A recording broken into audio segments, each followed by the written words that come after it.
Hi, my name's Greg Dorst, and I'm happy to be here with you. I passed the bar exam in 1983 and became an addiction specialist in the year 2000. So I am fully qualified to talk about lawyers who may find themselves in difficult positions with alcohol, drugs, or mental health issues. I've been working specifically with lawyers, judges, and law students for the last 16 years. I believe that lawyers and judges and law students are the toughest people to work with because we all have the right in our own minds to fix ourselves. And so I'm here to talk a little bit about what you'd see if you actually took a look at the hour-long video.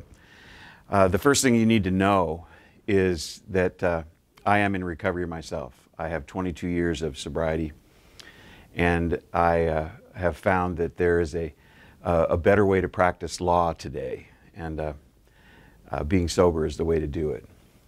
This is about competency, and it's an interesting change that they made. It used to be just substance abuse and mental health, but now they call it competency, and I think it's because it's really, really difficult to practice law competently if you're under the influence of alcohol or you use alcohol to the degree that you might be termed an alcoholic, or if you use drugs addictively.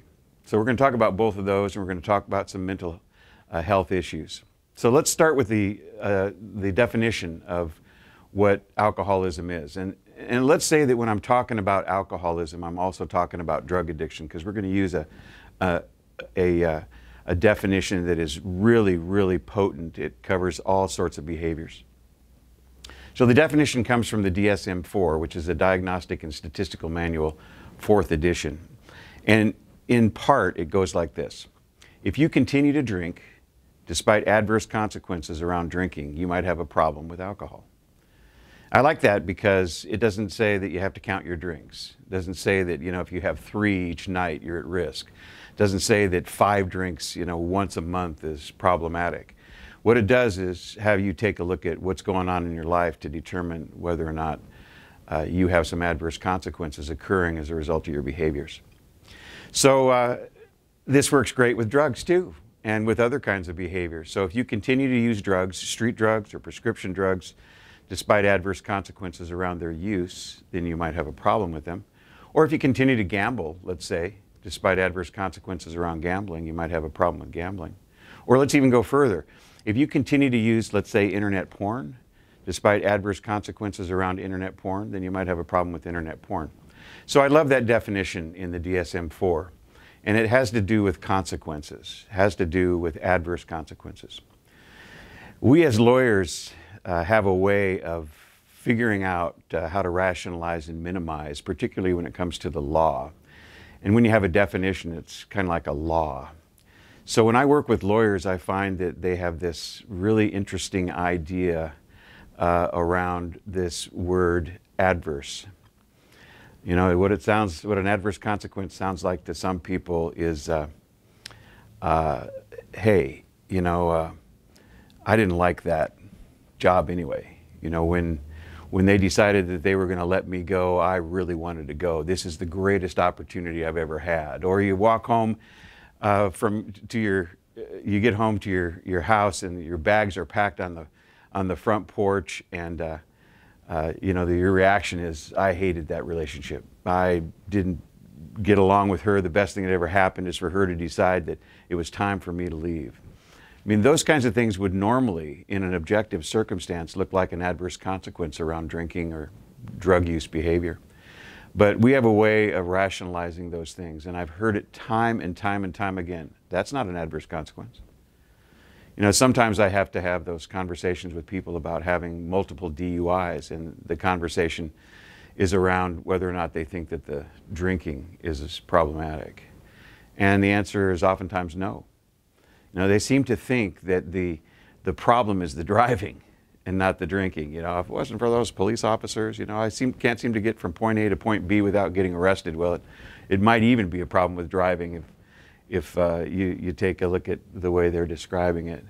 But the truth is, it's very, very hard to look at your own behavior and draw some adverse consequences around it, because after all, it's you.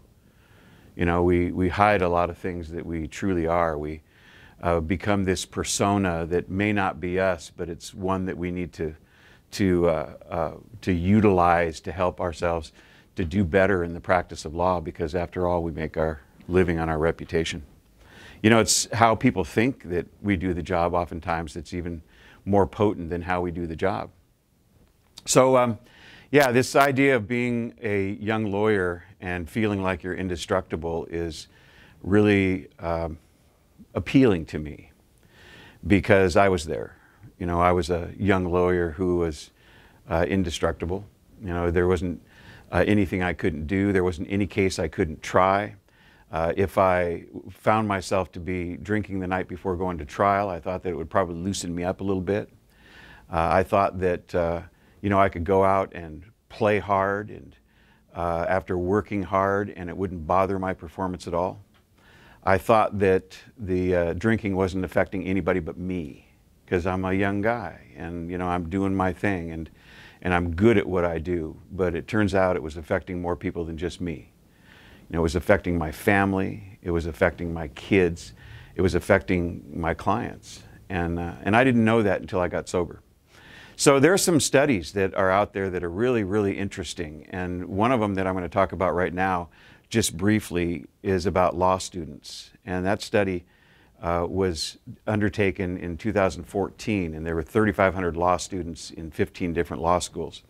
And they found that there were approximately 22% of those law students that had issues with substance abuse or mental health. And when I say substance abuse, I'm talking about alcohol too. And they offered these people treatment. I mean, they offered them free treatment, in fact, and only 3% of those budding attorneys, those law students, decided to take advantage of those free goodies. And that was kind of troubling for me, because as an addiction specialist, I know that the problematic drinking and problematic drug use and mental health issues don't go away on their own. You know, they very rarely get better. So if you ignore them, they're not just going to go away. So what I found from that study is that most people who are using alcohol and drugs problematically, or who have major depression, and that happens a lot in law school. You know, people step into law school with a normal amount of depression, and oftentimes their levels have dramatically increased by the time they graduate. But what I found by looking at that study is that these problems that probably could have been taken care of at the law school level are marching their way right into the practice of law. And so when that study that came out in 2016, done by the American Bar Association and Hazelden Betty Ford, that dealt with over 23,000 lawyers, the results were incredibly amazing. The most at-risk group were the young lawyers. If you are in practice from 0 to 10 years, you have a huge possibility, 3 in 10 possibility of having problematic drinking going on in your life, or drug use that really, really needs attention, or even some major depression that can probably help you to get through it. So my message to you is that you don't have to live that way. You don't have to practice law on the run. You don't have to look over your shoulder all the time. You don't have to lie to your employer. You don't have to lie to your family. You know, you can get clean and sober. You can step into a sober environment.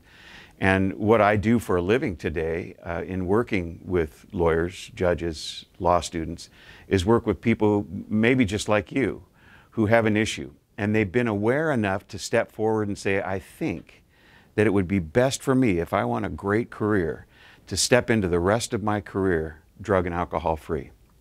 You know, one of the hallmarks of problematic drinking is that once you start, you can't stop. You know, you can't put a limit on what it is that you're drinking. You might go to the bar only to have one, and you end up having 10, or you're still sitting at that table or in the bar stool when the lights go on at 2 o'clock in the morning. Once you start, you can't stop. And then once you stop, you can't stay stopped. And so if you find yourself in that position, you know, where you really have no control over it, or you find that, you know, you've said to yourself, I really need to cut down, or you get upset when somebody says to you, you know, you really should take a good look at your drinking, or if you felt guilty around your drinking, or if you've just had a drink or a drug after you get up in the morning because you wanted to either steady your nerves or just feel like you were okay, then you might want to take a look at what's going on. So the other bar is a great corporation. It's a great group of lawyers, judges, young law students, and young lawyers who get together and help each other to stay sober one day at a time. And you can access that on the web. We have meetings that are confidential. We won't talk about who's there. We won't talk about what was said. They're confidential, and there are about 30 of them throughout the state of California, and you will be welcome. We have more young lawyers coming in now than ever before. The practice of law is hard. We recognize that. It can be done without drugs or alcohol, and it can be done without stress and depression. And so if you find people like us in the other bar who might have some gray hair, consider it to be the experience, you know, the know-how of somebody who's gone through this, who has made the practice of law difficult, who has hurt people they didn't think they were hurting, and who have found a new way of living that's really great. So listen, it's been fun spending a little bit of time with you. I really, really enjoyed it. I hope that I get to meet you personally sometime. Thank you.